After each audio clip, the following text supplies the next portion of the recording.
that said, you know, I don't feel comfortable being in person. They're actually here on the Zoom with us. So it's interesting.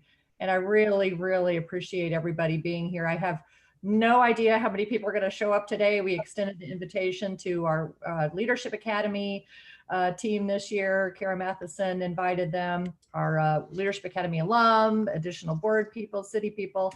So we'll see who shows up today, but really appreciate everybody being here. I've got a couple of jokes while Bailey is filtering through people in. I thought we start on a light note, right? And have a little fun this morning. So does anybody know how NASA sets up a Zoom call? Does anybody know this? Matt, do you happen to know how NASA sets up a Zoom call? Tony Poston might, I don't. Is Tony on the line? I think he might be here today. Well, here's how NASA sets up a Zoom call. They plan it. All right. I think I heard Mayor Gaer laughing at that one. Yeah, I like it. All right. Did you hear the one? You're not a dad, are you? I think they call those bad dad jokes. Okay, did you hear the one about the couple that got engaged during a teleconference? So he saved big money by giving her a ring on the phone. So I'm here all day. All right, well, good. Eric's about to fall back in his chair. Well, good day, everybody. My name is Catherine Harrington. I'm the very proud president and CEO of the West Des Moines Chamber of Commerce. And thank you for attending the State of the City address today, featuring the amazing Mayor Gaer and sponsored by DG Medical Developers. Now, granted, this is not what we'd wish for. We wanted to have an amazing meal at the West Des Moines Embassy Club. You know, and if I think of any positives though, you know, I don't have to figure out what shoes to wear, what pants to wear. You know, I got to dress up here, but who knows what the bottom half is. So you've seen the memes, you can probably imagine. All right, this event could not come at a better time, honestly. We all know that COVID has rocked our world. However, West Des Moines is not stopping. We are not just dreaming, we are doing. And we're so excited to hear today about our accomplishments and how we're moving forward by our West Des Moines Mayor, Steve Gaer. You know, we are driving positivity into our channel, and this is a key and critical time to do that. I just want to thank everybody for your support, especially now. Each one of you has supported the West Des Moines Chamber, and this is certainly a challenging time, but we cannot thank you enough for your support. We at the Chamber are working super, super hard to support our city and our region during this very critical time. And we try to do this to help to continue keep West Des Moines strong. And this includes over, if we counted them, about 10 new initiatives to help our members build new connections, awareness, buzz, and sales, right? That's the name of the game.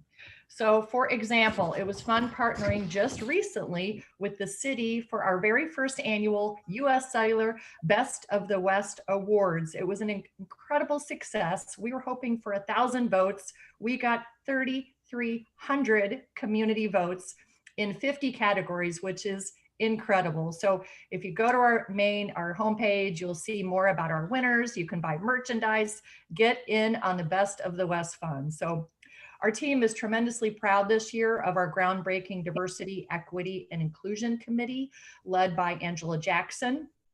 And we are also starting a new committee called Explore West Des Moines. Therese Wielagi is leading that. And the purpose around Explore West Des Moines is in the effort of hosting and attracting more events in our backyard.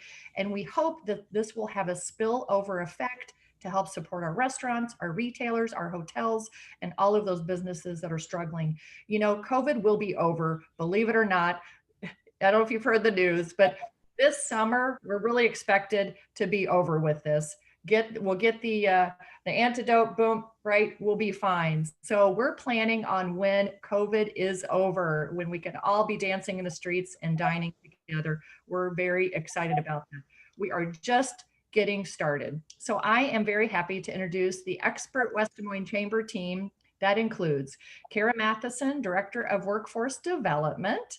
And we are proud to say the West Des Moines Leadership Academy 14th year is in full swing. Anna Dowd, Director of Membership and Strategic Partnerships. Nicole Langmaid, Accounting and Administrative Specialist. And Bailey First, our Events and Marketing Communications Manager, who is running our show today. Thank you, Bailey.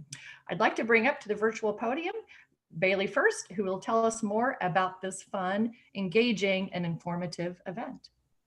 Yeah, absolutely. Thanks, Catherine. And I will keep this short. Thank you all for joining us today and pivoting very quickly. Just over 12 hours here from learning that we had to switch to virtual. So great job to Catherine for executing that beautifully. So again, thanks for joining us. I will keep this brief. So basically our order of show today is after I am done speaking, Anna Dowd will introduce our sponsor, DG Medical Providers. Thanks, Eric, for joining us today. And then we'll give the stage to Mayor Gaer. At the end, we'll have time for a Q&A. So please, during the program, drop your questions into the chat box, and Kara Matheson will execute that at the end of our event today. But in the meantime, keep your mics muted just for the organization of the event. And in case you were wondering, this event is being recorded, so give a wave for anyone who might want to watch the recording later. So I will hand it back to Catherine now. Thank you so much, Bailey. Thank you. I'm excited to introduce Anna Dowd, our Director of Membership, and she will introduce our sponsor. Wonderful. Thanks so much, Catherine. And huge thank you to our sponsor today, DG Medical Developers. And with us today to speak on behalf of them is the wonderful and brilliant Eric Torgerson. So with that, I'll pass it over to you, Eric. Well, thank you very much, Anna. You obviously don't know me real well by that introduction, so I appreciate that. But I'm Eric Torgerson with DG Medical Developers. We developed, for instance, Mercy One Grand Avenue Family Medicine Clinic. There's a picture of it up now, I believe. We took that from the planning stages all the way through to building it, developing it, building it. We now manage the property, and our investors own that property, and there's 10 investors, and they each own 1/10 of that building, and they currently get the revenue from that, and they will get the gain on sale when we sell it, hopefully, when that all happens. So so that's a little bit about what DG Medical Developers does. And if you have any questions, please feel free to get a hold of us. And now we get to hear about this great city and what's going on. Thank you. Thank you so much, Eric. I love that building. It's truly beautiful. It's a very striking building. I'm excited to present Mayor Steve Gaer. Now, I want to introduce Mayor. So I don't know who knows this. However, Mayor Gaer has lived in West Des Moines his entire life. He is a fourth generation resident of West Des Moines, which is super cool. His maternal great-grandfather moved to Valley Junction in 1908 to specifically work on the railroad. Talk about a legacy. Mayor Gaer was on the city council from 1996 to 2003 and has been mayor of our strong city since 2007. Help me welcome West Des Moines Mayor Steve Gaer. Well, great. Thank you very much. I always appreciate the opportunity to share all the great things that are going on in West Des Moines. And I always love to start with this slide because I believe it to be true. And the city council and mayor are the closest people to our residents as far as governance is concerned. I also say that, you know, the success of our community, this really is a team sport. We've got a wonderful city council who sets policy. We have the best, I think, anywhere in the state, if not in the country. We have wonderful citizens, businesses. Our churches are a huge help to us in our community, serving our citizens. And then I have the privilege to appoint over 100 people to boards and commissions. And most of the heavy lifting in our community is really done at the board and commission level. Those folks have a passion for those specific issues. And I think by the time they work through those issues and they come to the city council, most all the critical issues have been worked out. So A huge shout out to all of our board and commission members and the businesses that allow those folks to serve on there. So Bailey, next slide, please. Some of the just quick facts about West Des Moines. You know, West Des Moines was incorporated in 1893. So this is our 127th year of our community. It originally started out as Valley Junction, and then the residents in 1938 voted to change the name to West Des Moines. You'll see the census number, which is the census that took place this year. That's actually about a 20% growth in our residents since 2010. So we continue to see wonderful growth in our community. You know, one of the benefits and one of the challenges we have, you'll see there, we're in 4 counties and 6 school districts. And we'll talk about the number of jobs and visitors in our community, but, you know, from a city standpoint, service levels, we really are, our service levels and the management of our community really is a city times our population, because the amount of jobs and people coming here to shop and work and play, which we appreciate. You know, we consistently hear from the employers, the wonderful employers we have, that one of the huge advantages of West Des Moines is our education. And you'll see that over half of our residents have a college degree or more, which is almost double what the national average is. In 2020, West Des Moines received the award as the most educated city in Iowa. Okay, Bailey.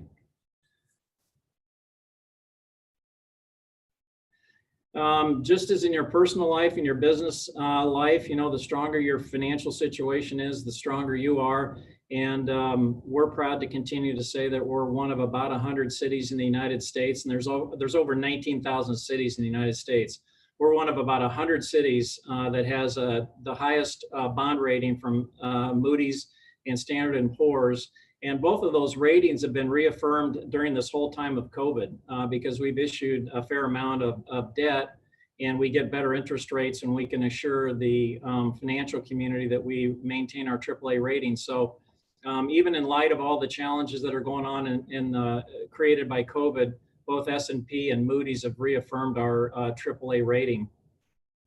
You know, we've also, as many people have done with the low interest rate environment, we have refinanced a lot of our existing debt, and it is over the last years, our total bond refinancings are going to save our residents $10.9 million in interest. And so we continue to take advantage of the interest rate environment with our debt, and continue to look for ways to save our residents money. You know, Jordan Creek Town Center, they still are in the neighborhood of 20 million customers, 20 to 24 million customers a year. So obviously that center brings a lot of folks to our town that we all benefit from, as far as the opportunity to have a lot more services, a lot more businesses, a lot more retail opportunities because of the amount of the draw of that center.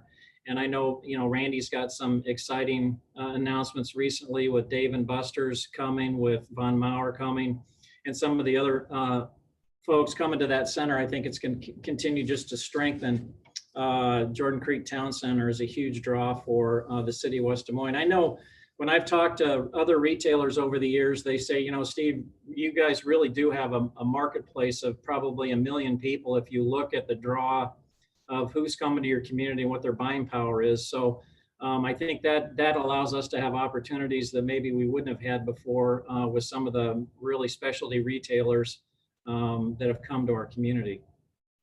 All right, Bailey. Continuing on with the whole financial, you know, situation, even in light of COVID, and we've got some slides here that I'll share, you know, the negative impact that's had, but with our financial strength, you know, we're able to withstand that. But we promised our residents that if they would support the local option sales tax in Dallas County and Polk County, we would use 50% of that revenue to reduce their property tax rate. We wanted to assure our residents that they, in fact, were going to see the property tax reduction. And the only way to guarantee them that was to promise them that we would reduce the actual tax rate. So when I became mayor in 2007, our tax rate was $12.05 per thousand. Through the strong will of the city council and the vote of our residents, we've been able to drop that tax rate from $12.05 to $10.99. So you're looking at a 8-9% reduction in our property tax rate. Now I have to share that my 84-year-old mom called me when she got her tax bill recently and said, well, Steve, I thought you told me I got this huge reduction in my property taxes. She said, I think it's $3 this year. And I said, well, Mom, the assessor raised the value of your townhome, which we don't control, but as local government, we've lived up to our commitment. You know, in light of COVID, I think there's been some cities that really haven't done the implementation of the financial reduction that they promised just because of the loss of revenue. But we lived up to our commitment, and we're proud to say that you know, we followed through. Okay, Bailey. If you look now at the, you know, the central Iowa tax rates, you can see, you know, we're kind of in the middle. And again, I think the distinction that I really draw is if you look at West Des Moines at $10.99 and you look at the city of Des Moines at $16.64, you know, that's about a 33% difference in tax rate. And, you know, I'll leave it up to others to decide, you know, the quality of that is, but that's a significant amount of actually a difference in the property tax rates between the communities. Now, listen, we want a healthy downtown, you know, year in and year out. The city of West Des Moines contributes over $2 million to the downtown venues. That's a huge benefit to us and our communities. So we want a healthy downtown. But we just wanted to share with you kind of where the millage rates are for the cities here in central Iowa and where we fit. Okay, Bailey, the next couple of slides, we talk about the COVID financial impact. And when you look at that, you know, the major losses are road use tax money because people aren't driving their cars as much. Obviously the hotel motel tax because people aren't traveling and staying at hotels. And the reduction in the sales tax because people haven't been shopping as much. So you'll see that, you know, through the end of October, we've taken a negative hit on our revenue of about $5 million. And if you look at our operating budget, that's about 6% of our revenue. So that's a meaningful amount of money to us. But we continue with our financial strength to be able to make sure that we continue to enhance our community and we're not making any reductions in our service levels at all. You'll see, Bailey, on the next slide, you know, we have some of our budget recommendations to try to manage this as well as we can. And obviously we've delayed some hiring in some new positions and some other things. But when you look at the magnitude of the negative impact and how we're managing it, you're not seeing a change in the service levels. And we've continued to deliver on the quality of life projects that we've promised that we would. Okay, Bailey. You know, some of the big quality of life projects that have been implemented over the last couple of years, we called our 5 Waters project. And during this whole time of COVID, we have completed and opened the Raccoon River Boathouse, which was open, you know, maybe a month or so because of the weather, but every time I was down there, it was packed. People were loving the opportunity. I know when they opened that all the lockers for the kayaks had already been rented. So huge amenity. I'm excited next year, you know, there's actually going to be a concession component of that, some food and some drink for people. And we just know how much people appreciate, especially in light of COVID, how much more time people are spending outside. But that's been very, very popular since it opened. Richard Hurd and his family stepped up and helped us complete the Jamie Hurd Amphitheater, which we opened in September, which everybody's excited about. I know at the end of the month, we're going to have a Christmas tree lighting out there, and I know there's been other events out there. It is really a world-class venue, and we just know how popular it's going to be and how much people are going to appreciate the opportunity to go out there and enjoy events. I was amazed when we did the opening that you know, you could get way up that hill and the acoustics are really nice, and so we're excited about that venue. We continue working on acquisitions and design for the other 5 water projects, so we're going to continue to make investments to see those come to fruition as well. Obviously, quality of life is a huge component anymore of why people want to live places that they want to live. And we want West Des Moines to be a place that people say is a cool place, high quality of life. And then when I get there, we'll figure out employment and other aspects of our life. But, you know, we want to be that city that people say is really a neat place to live. Some additional funding through the local option sales tax. You'll see a number of public safety hires. The 5 firefighters, I know when I got on the council in 1996, one of our goals was to get ourselves to the point where we had full staffing 24/7 of career firefighters, which those 5 firefighters we hired actually got us there. So now all of our stations are staffed 24/7 by career firefighters. You know, the library continues to be a huge draw of our community, and to their credit, they've done everything they can to try to keep that facility open as much as they possibly can. That's been open when other cities' libraries have not been. We've been going through a significant renovation there to update that, but it's just a huge amenity to our community. And credits to our library director and our board members that they're doing all they can to make that service available as much as they can in light of COVID. I know we opened a library kiosk in Valley Junction now so that people can check out books and return books in Valley Junction. So they continue to be innovative on ways that they can make library services available throughout our community. You know, the Mid-American Rexplex, the next slide, Bailey, that's still scheduled to open in January of 2021, which was another huge initiative of ours. And you can see that, you know, $57 million is a significant amount of money on a venue, but we just, you know, we're confident at the end of the day that the amount of use that facility will get will financially justify it, and the quality of life issues. I mean, it's going to be a world-class hockey facility. There's indoor soccer, there's indoor basketball, there's outdoor soccer, and we've really only developed about half of that site ultimately. So we believe that that's an amenity that's going to be, you know, one of the best in the entire Midwest for youth sports. And we're really excited that Mid-American Energy and Greg Abel came forward with the idea to partner with West Des Moines on that facility. And we're glad to say that financially we've kept that project on track.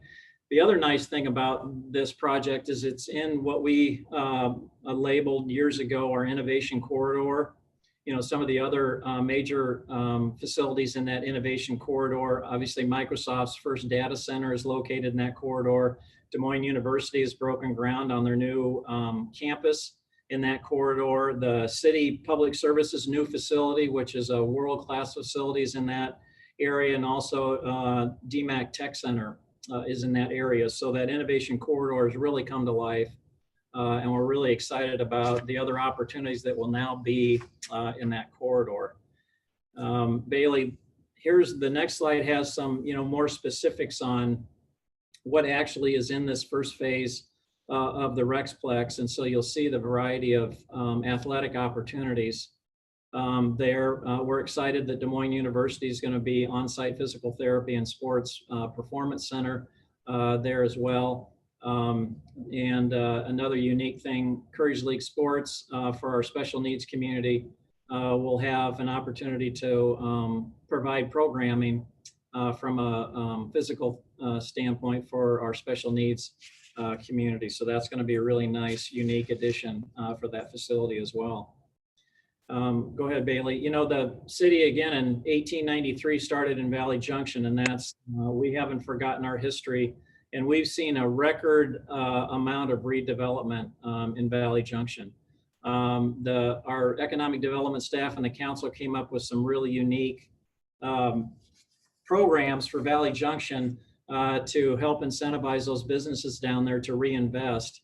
And you'll see from these statistics that there's been a significant amount of investment, reinvestment, and growth in our Valley Junction area. And we're very excited about that. The projects continue to keep coming, and we are continuing to look for ways that we can help those investments in our Valley Junction area. And so again, it's our history, it's where we started, and we want to make sure that that continues to thrive and grow and creates a really unique opportunity that you probably can't find in very many other cities in the state of Iowa. You know, I can recall after the floods in '93, I think the city ended up spending over $60 million on flood protection. And that was a key to allow that area of West Des Moines to continue to grow. You know, we say that that Valley Junction, you know, extends up probably up to the Valley or Ballroom, and the city's now underway of making reinvestment in Grand Avenue between 1st and 4th Street. We've seen a significant amount of redevelopment in that area already, and we're confident once we get, you know, the street reconstructed, we've done, you know, over $10 million of stormwater improvements in the area, that there's going to continue to be redevelopment opportunity in that 1st to 4th Grand Avenue area of West Des Moines as well. Next slide, Bailey. Every 2 years, we hire ETC Institute to survey our citizens. And this ETC Institute, they've done this for well over 400 cities and counties for decades. You know, not a lot of governments survey their citizens, but like businesses, we need to know the people we serve, what they think about how we're doing and where we can make improvements. These results, I think, are really amazing in light of the fact that this survey happened over the spring and summer. So we're involved in the whole COVID situation. People are frustrated. Yet you can see the statistics that, you know, over 90% of our residents are satisfied or very satisfied with the quality of life and services in our city. And we've rated in all 51 areas that are analyzed well above what the US averages are. You know, the interesting thing, year in and year out, we always hear about, you know, the thing that they want, our citizens want most, is continue to try to work on traffic flow and traffic congestion, which we continue to do. And we've got some information here to show what we're doing in that regard. But again, the most needed comment we heard from our neighborhoods was high-speed internet, which is, Bailey, the next slide, really exciting for us to have announced the fiber conduit project that the city's initiated. And Google Fiber was the, you know, first company that stepped up and said, you know, we'd like to participate in this. You'll recall that over the number of years, we've gone to, and we have wonderful providers, whether it's Mediacom or CenturyLink or Arion in our community. And we reached out to them a number of years ago and said, you know, why haven't you made a bigger investment in fiber throughout our community? And the issue they raised with us was our right-of-way ordinances were very antiquated and really didn't allow those companies to expand. And so we changed our right-of-way ordinances, and there were tens of millions of dollars invested by those providers throughout our community. I think the challenge that we realized was there were a number of areas in our community where the infrastructure costs for those companies far exceeded the revenue that they were ever going to generate. So economically, it didn't make sense for those businesses to go to all areas of our city. So we looked into it and said, you know, we don't want to be in the fiber business, but what can we do from an infrastructure standpoint to encourage competition and high-speed fiber throughout our whole community? And the answer came back, would you put in the infrastructure? They said, Steve, you guys are really good at building roads and sewers and water lines. And we would encourage you to look for a way to put in the conduit system so that we can then just lease it from you and put our fiber in it. So, you know, our rough budget for this project is about $42 million to put the conduit network throughout the whole city. We're underway with that. Our schedule is to get to everybody in our city within 2.5 years. It's going to be at no cost to our residents. Even if you don't want to use it right now, we're happy to put it in so it's there in the future. We're really excited about what that's going to do for our community. The last time I looked, there was only 18 cities in the United States that had 1 gig fiber to everybody in their city. So we'd like to think we're going to be the 19th city. with the whole COVID situation, and we've learned about people getting their education at home, working from home. One of the challenges was is our access sufficient to allow us to work from home and to be educated? And so we think this is a huge advantage for our community, and we're excited about it. And I know it's going to create additional competition because now the providers can come in and they can lease whatever portions of our infrastructure in the city that they want to compete in. And so we believe that this is the best way to make this available to our residents. And again, the city's not going to provide that service. We're just providing the infrastructure so that the companies that want to provide that don't have that huge upfront cost, but yet they can come through and they can put their fiber in and lease it from the city, and they can serve whoever they want to serve in the community. So we think this is a big advantage to West Des Moines from both a residential standpoint and an employment standpoint to have this available.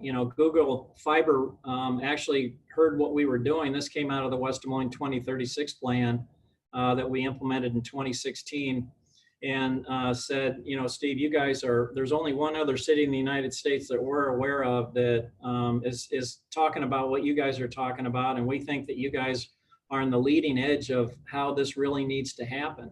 Google said, I kind of kidded them and said, well, we worked really hard years ago on your RFP to be one of the 5 Google fiber cities, and we didn't get picked, but you went to Kansas City. And they said, well, we figured out we're not really good at putting in the infrastructure. And so we think that if you want to be a 1 gig city, you guys have got the right business model. And so they got a hold of us and said, we'd love to be one of your first partners. And so we're really excited about this.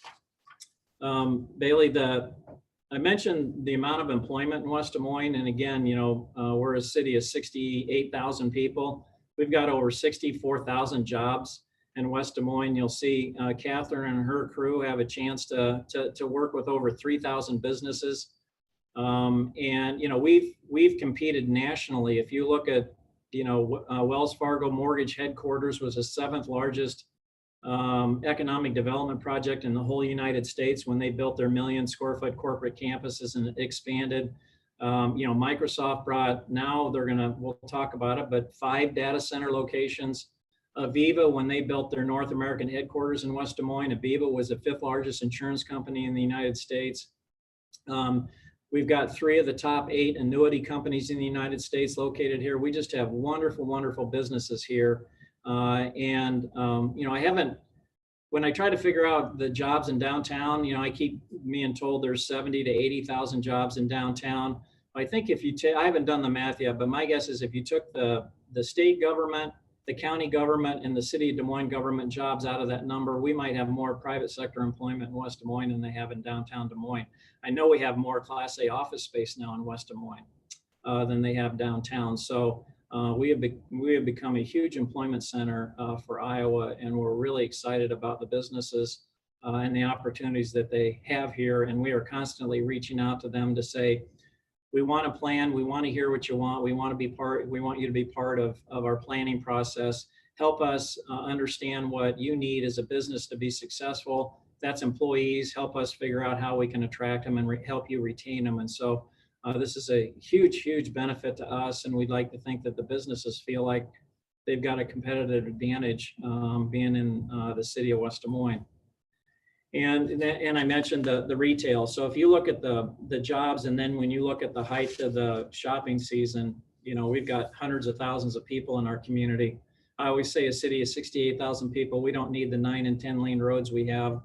We need them because we have so many people coming here, and we appreciate them coming and love the fact that they're here. And we want to make sure that they feel good about our community, the way they're treated when they are here, and the opportunities that they have when they come to our community.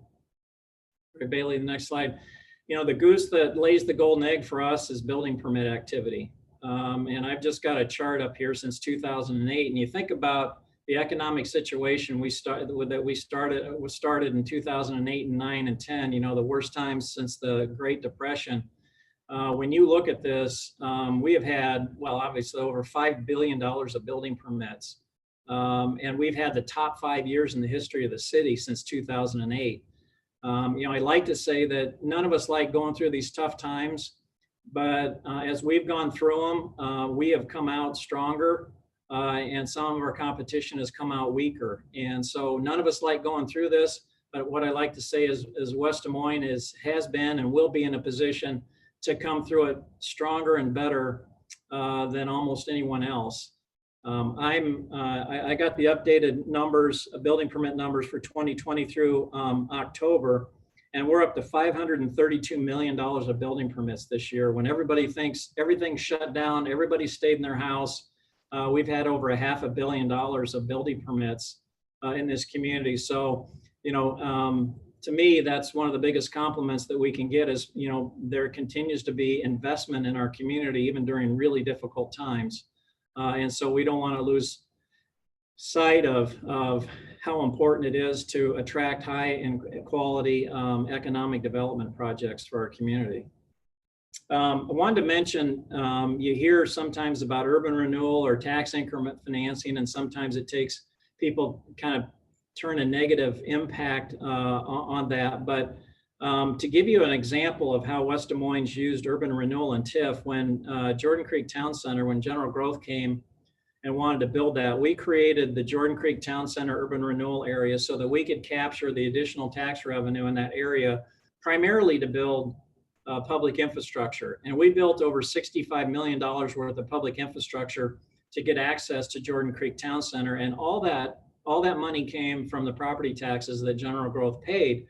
But when we set up that TIF district, the whole valuation in that TIF district at the time it was created was $14 million.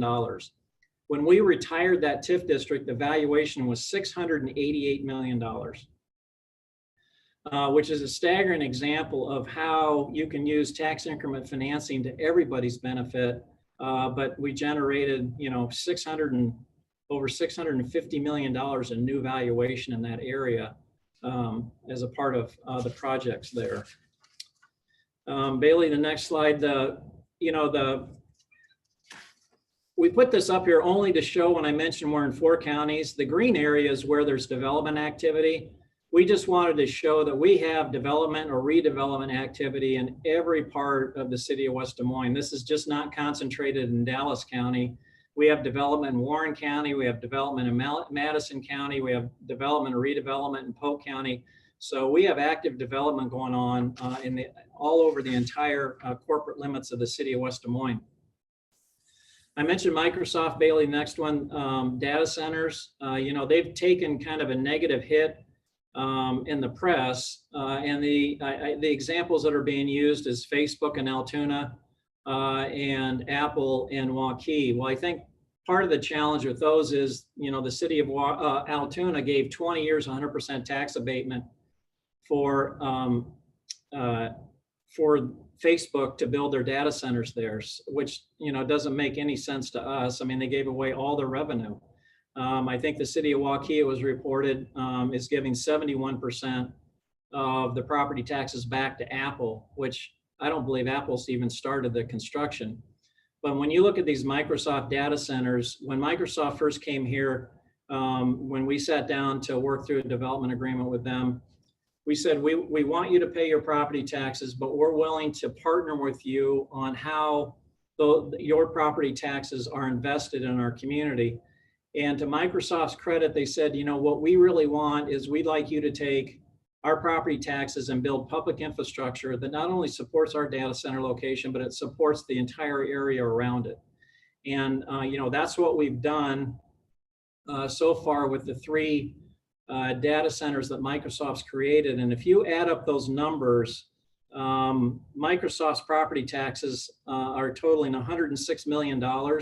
And we're reinvesting all that money back into public infrastructure. Those 3 data centers are in 4 different counties. Osmium straddles the Warren County, Madison County line, but Mountain is in Dallas County, Alluvian's in Polk County. And as I mentioned, Osmium straddles the Warren County, Madison County line. And we're using the property taxes from Microsoft to build public infrastructure to tie all those locations together from a fiber standpoint, a street standpoint, sewer standpoint, water lines. and it's going to open up over 6,500 acres for development. And so when, you know, the TIF districts are all paid off on just these 3 data centers, the property taxes that will be paid, we've estimated are $21 million a year. To put that in perspective, the total property taxes we'll collect in West Des Moines for our 2019-2020 fiscal year is $62 million. Someday, when the city's debt's paid off, that amount of money coming into the city is going to give this community even a stronger advantage on how they want to make investments and how they want to share back with the folks investing in our community. And so we're very appreciative of Microsoft's willingness to partner with us on this whole business model. And the amount, I mean, they're spent over $5 billion in our community. This company can spend that money anywhere in the world that it wants to, and it's picked West Des Moines. And we recently announced, Bailey, the next slide, we recently announced that they've made 2 other site acquisitions that will be their 4th and 5th data centers. And so that relationship continues to grow and really is going to give West Des Moines such a huge competitive advantage. Plus, it builds our resume. You know, as other businesses and people look around the country where they want to go, I mean, when they can see Microsoft making billions of dollars of investments in West Des Moines, you know, that helps you on your resume to say, look, this company can make these investments anywhere they want to in the whole world. And the fact that they're making 5 of them in West Des Moines, we should really investigate that community some more. Plus, Microsoft, every time we have a good project in the community, they step forward to help. We were having challenges with the internet access in Valley Junction, and they stepped up with a number of other companies to help us come up with a solution for a 16-block area in Valley Junction for access. They gave a huge contribution for the Jamie Hurd Amphitheater. They provided free software and technology products to the West Des Moines Incubator. So it's such a wonderful company to have, and they are constantly looking, as a lot of companies are in West Des Moines, for ways that they can help reinvest in our community. And so we can't thank them enough. Bailey, the next slide. Our capital improvement program budget, I think, is now over $100 million.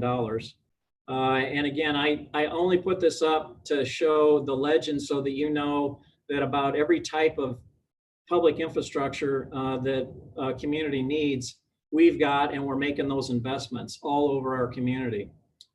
So continues to be a huge priority of ours. You know, we'd be excited if the federal government decided to do a major infrastructure funding, and we'd like to think that we would step forward with the projects we're doing and the projects on the books, that we would be one of the first places that they would say would make sense to continue to invest in because of what we're doing. And we're going to add to this list, you know, the digital infrastructure, which is the fiber. We continue to say that any more that kind of digital infrastructure is as important as flushing your toilet or turning your water on. I mean, that's just an expectation that people have, and they should have, that if we want to have a high quality of life, we need to have high speed, reliable, affordable internet access. And so that digital infrastructure is getting added to this capital improvement project type list. Bailey, the next one. You know, we continue to try to be innovative on how we provide services to our community. And 28E, that's the chapter of the Iowa Code when governments cooperate together on services, or there's public-private partnerships, you need to enter into what they call 28E agreements. We look for opportunities to partner with other cities and counties in the private sector in an effort to either enhance the quality of services we're providing and or reduce the cost of those services, hopefully both. The last time I checked, the city of West Des Moines has been signatory to 171 28E agreements. I'd like to say that we're probably doing more collaboration than any other city in central Iowa. And if you look at a community that could go on its own, financially it would be us. And we recognize that that doesn't make sense, where we can enhance our services and or reduce the cost of those services by partnering. You know, one of the examples that was one of the first ones was the Westcom. And, you know, that's the 911 call center And years ago, when Urbandale and Clive and West Des Moines got together and said, you know, these 911 call centers are really expensive to set up and staff, and the technology, we all don't need our own. Why don't we create one 911 call center? We'll call it Westcom. And that got initiated. Since then, the city of Waukee has joined Westcom. The city of Norwalk has joined Westcom. And we have just really an awesome state-of-the-art 911 call center. You know, the goal is to answer every 911 call within 10 seconds, and to be able to get our public safety people to the call location within 8 minutes. You know, that standard is, you know, depending on what happens to somebody, if you can't get to them in 8 minutes, you know, the result's probably not going to be good. So we have staffed our community to make sure that we have that opportunity. In fact, 46% of our budget is public safety. So almost 50 cents out of every dollar we spend is for public safety. And I've got a slide to show how high quality that is. But to give you an idea, this last year, our Westcom 911 call center, they took 60,743 911 calls, and they took 145,000 non-emergency calls. So that center answered 205,743 calls. It is a busy place, and there's a lot going on there, and seconds matter. And I would put that facility up against any of them anywhere in the country as far as the quality of what we have. So we're very appreciative of that. That's you know, dispatchers is a really tough job. It takes a special person to be able to do that. But they really are fantastic folks, and we're very fortunate to have them. Traffic management, Bailey, the next one, you know, I mentioned it consistently. Our residents are always challenging us to figure out how we can manage traffic better. You know, where we all get frustrated is when you have huge delays at intersections. And so through some grants that were made available initially by the Iowa Department of Transportation, they came up with some technology that you can install in your traffic lights that I call is like a traffic officer. It's like a policeman standing in an intersection waving people through based on where the demand is. In the old days, they programmed a green light for 30 seconds, whether there are any cars there or not. Once it got triggered, it stayed on for a certain period of time. This technology with the cameras actually senses where the demand is, and it can change the red and green lights based on where the demand is. The notion there is well, if we can do that, traffic's going to flow better, because the only other way to get traffic to flow is to add more concrete, which none of us want to do. I mean, it's expensive to build streets, it's expensive to maintain them, and it takes away for our green space. So one of the first areas that the Iowa Department of Transportation wanted to reach out to West Des Moines to try was the intersection or the interchange here at Jordan Creek Parkway in West Des Moines down to Ashworth Road. If you look there, there's 1, 2, 3, 4 lights in a really tight area with 40,000 cars a day on that stretch of road, saying, you know, you guys have the technology, you have the cameras, we'll give you the software, and let's program it and see if that really makes a difference in how traffic flows. And it made a huge difference. And you'll see here that now we have got this adaptive software at all 117 of our traffic signal locations. So we have this in every area of the city of West Des Moines. And Bailey, if you go to the next slide, you'll see some of the results on how this has improved the traffic in our community. Huge decreases in travel time and stops and delays. And you think about the air pollution, you think about the use of gas, the savings we have on not having to build more lanes of traffic.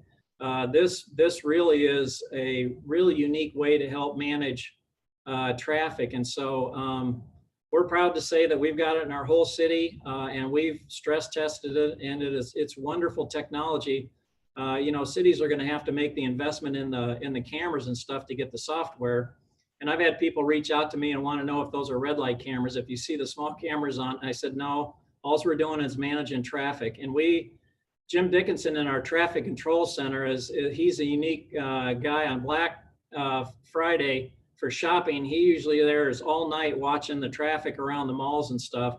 And there'll be times that I'll call Jim and I'll say, well, Jim, I was at this intersection, this happened and this happened. And he looks it up and he's got tape of what happened and he can get back to me and tell me, or he can reprogram it while you're literally sitting there talking to him. It's pretty amazing technology. So I'd like to think that we're on the leading edge of how to try to be innovative on managing the amount of traffic that we have in our community.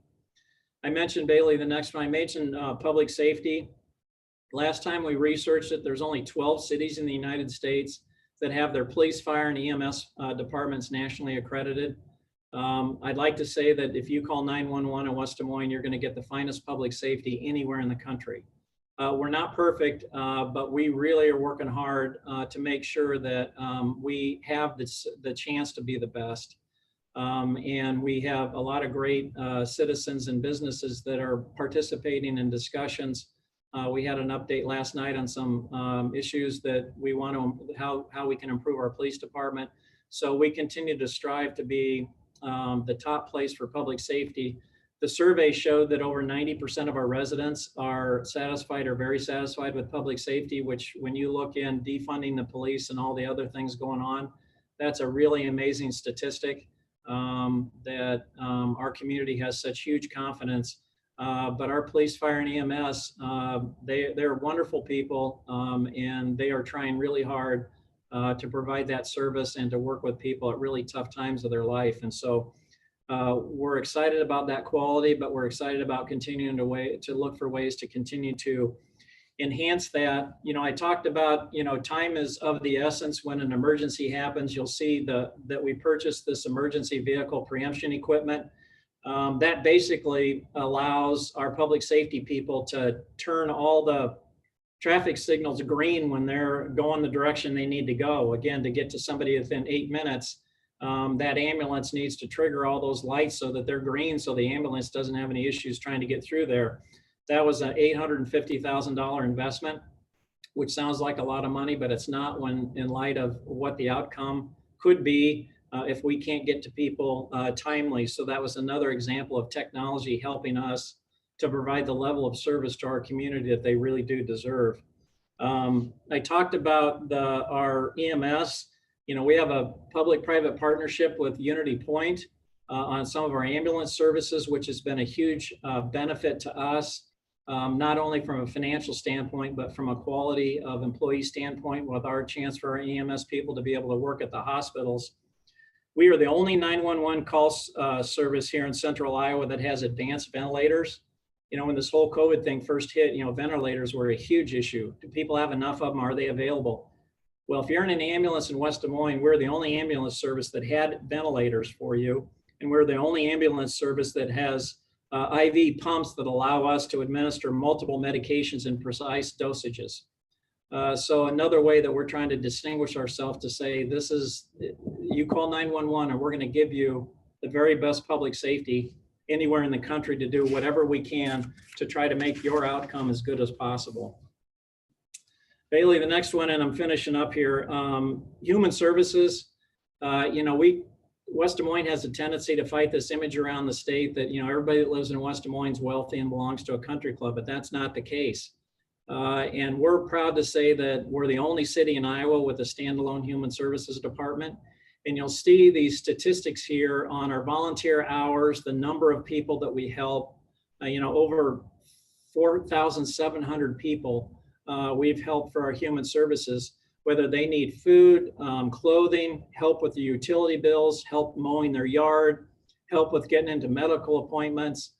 There's now a free medical clinic down at Human Services. And we could not provide this level of service if it wasn't for our churches and our volunteers and the businesses that help us with that department.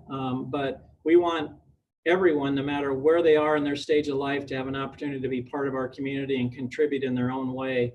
And that means that we need to be able to provide some help for folks who may be going through some difficult times in their life. We're also looking for ways to get grants and financial assistance on the fiber so that we can help those households that don't have the financial wherewithal to pay what the market rate is. How can we get that value down so that every home in West Des Moines can afford that? And Human Services will be one of those vehicles through which we'll try to find financial support for those homes in West Des Moines that need some help with actually accessing that wonderful fiber network that we're going to have. So we'll end, and I won't read them all, but it's always nice to have folks around the country evaluating communities and recognize them with awards and recognitions. But we continue to see top awards in best place to live, best place to raise a family, best place for young professionals, that's good for us to see, because these are folks that are outside our community that are looking at how we're doing. We're not going to rest on our laurels, but we take great pride in being recognized by other evaluators around the country on what we really do have to offer here. So I think our best days are ahead of us. I think we have opportunities that very few communities are going to have. And we just need to continue to make sure that we're being innovative and looking forward and including our residents and our businesses in our planning, and making sure that we're attracting really high quality folks who want to participate in our boards and commissions and in elected positions. So with that, I think I'll stop and see if there are questions. Thank you, Mayor Gaer. Really appreciate it. And I do want to take a moment and recognize our city council folks that are here on the line with us that work so hard alongside Mayor Gaer to make us this incredible city, including Renee Hardman, Matt McKinney, Russ Trimble. I don't believe I missed anybody else, but I just really want to recognize them today. The work you do, I see it firsthand. I know all the hours, many hours and care you take for our community. So I just want you to know how it's so appreciated. So I wanted to recognize you. I am excited to present Kara Matheson, who is our Director of Workforce. So she's attracting the best and the brightest talent into our city and helping retain the best and brightest talent here as well. And we will do a Q&A and see what questions we might have on the line today. So thank you. Yes, thank you. Best place to do it. Well, go ahead. Anyone who has questions, put them in the chat box. But one, Mayor Gaer, just to kick things off, can you tell us a little bit about the West Des Moines Incubator? Yeah, that started out as an actual incubator, and then it evolved down into Valley Junction, and it kind of turned into a private organization. And so I think they're trying to figure out how they kind of reconstitute themselves. There's obviously a need for that, but it looks like it's really going to be better served through the private sector. There's some businesses that have figured out how they can really do that. So, we want to be supportive of that, but that's really moving more in the private sector development and facilitation area. Okay, good to know. Thank you for that. It looks like we have a question from Jane Armstrong. Jane, if you'd like to go ahead and unmute yourself, you may, and ask your question. Thank you very much, Catherine. Mayor, I was just wondering if the new administration comes out with a major infrastructure bill at the federal level, what would your top priority be for West Des Moines to access funding? Yeah, I think depending on what infrastructure they would make that available for, I think our first area of need would be to try to speed up the whole fiber network. A lot of times they look at bricks and mortar, so they look at streets or bridges. But we've got a capital improvement program that looks out 20 years. I think we would just bring forward the next major street and sewer projects that we have on the CIP that are outside our current funding, to show them that we're ready to go. We've planned them. We know where they're going to go. We know what the demand is. So I really think we're in a position to advocate for any infrastructure that they're willing to fund. But I'd like to start with speeding up the whole fiber project. Awesome. Thanks, Jane, for the question, and thanks, Mayor. Next one, you touched on the citizen satisfaction survey, and I know that for years we've had a lot of results in the 90s, which is amazing. Is there anything that rises to the top of the list that maybe is an opportunity for us to work on as a city and community? from the citizen satisfaction survey? You know, Or I- just anything in general. Yeah, Yeah, whatever you want to touch I on. think I just keep going back to these quality life projects. We really need help. I mean, we've got the money to invest, but we really need to know from the businesses and the residents, what are the quality of life projects that you think are the most important for us to do first?